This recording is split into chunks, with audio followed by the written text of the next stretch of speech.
Bila kita nampak raut wajah orang yang tenang cerah, maka ketenangan bukan pada wajahnya. Bila nampak orang melangkahkan kaki dengan tenang penuh wibawa, maka ketenangan bukan pada kakinya. Bila tampak ayunan tangannya tak tergesa-gesa, maka bahagia bukan pada tangannya. Di mana letak bahagia itu? Ala fil jasadi mutrah. Ketahuilah dalam jasad ada segumpal, ada sekepal, ada sesuap. Idza salahat salahal jasadu kulluh. Kalau yang segumpal itu baik, maka yang lain ikut menjadi baik. Wa idza fasadat fasadal jasadu kulluh.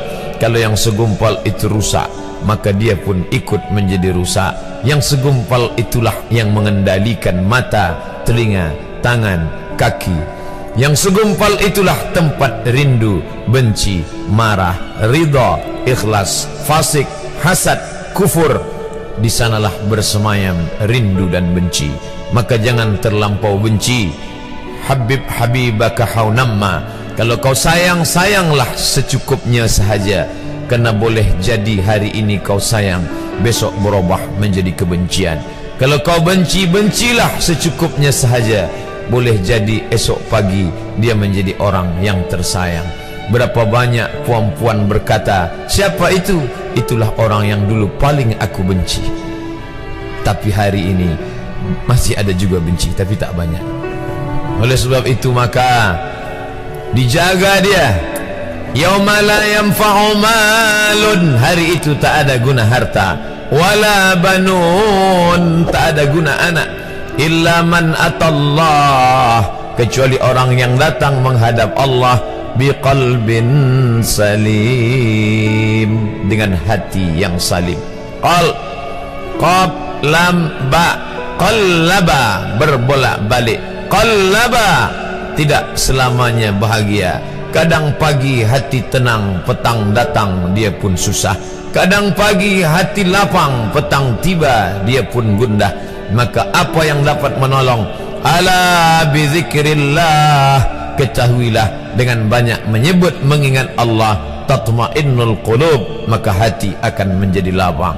Qalbul mu'min baina asabi'ir rahman, hati orang beriman berada di antara jari jemari kuasa Rahman. Kalau dia hendak, dia balikkan yang senang menjadi susah. Kalau dia berkehendak yang susah, dia balik menjadi lapang. Berapa banyak orang yang tampaknya mungkin kita kata dia susah, tapi dia masih boleh tersenyum. Sebaliknya orang yang menurut pandangan zahir kita cukup segala, makan, pakai, tapi tampaknya kesenangan tak pernah singgah. Apa sebab? Kerana hati milik Allah.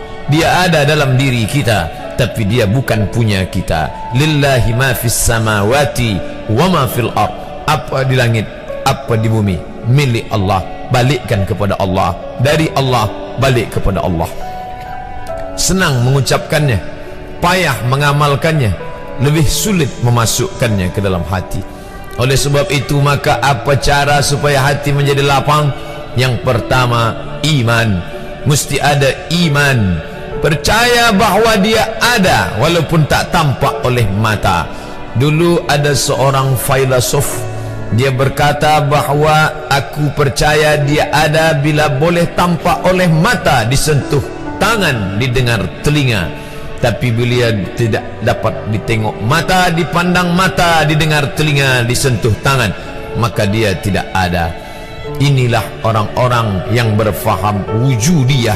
Wujud ada, mikrofon ada, mimbar ada, orang ada, kerana aku boleh menatap dengan mata, mendengar suara dengan telinga, bersapa tangan dengan alat yang diciptakan Allah Subhanahu wa ta'ala.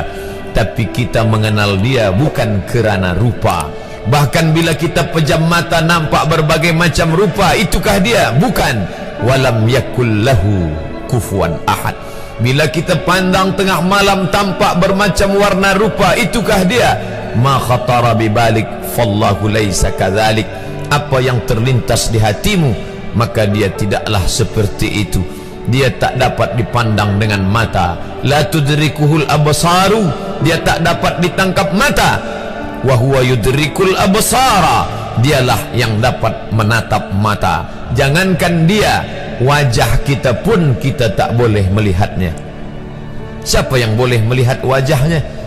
Sementara belum dijumpai cermin, belum pandai orang membuat cermin, orang tak tahu bentuk rupa wajahnya bagaimana. Sampai suatu hari dia dalam perjalanan panjang, dia tengok ada pohonan rindang, lalu kemudian dia berteduh di bawah pohon rindang, menghindar dari panas terik matahari. Di bawah pohon rindang ada kolam air, maka saat dia akan mengambil minum dari air kolam, disitulah dia melihat wajahnya. Oh, begitu rupa wajah di dalam air kolam.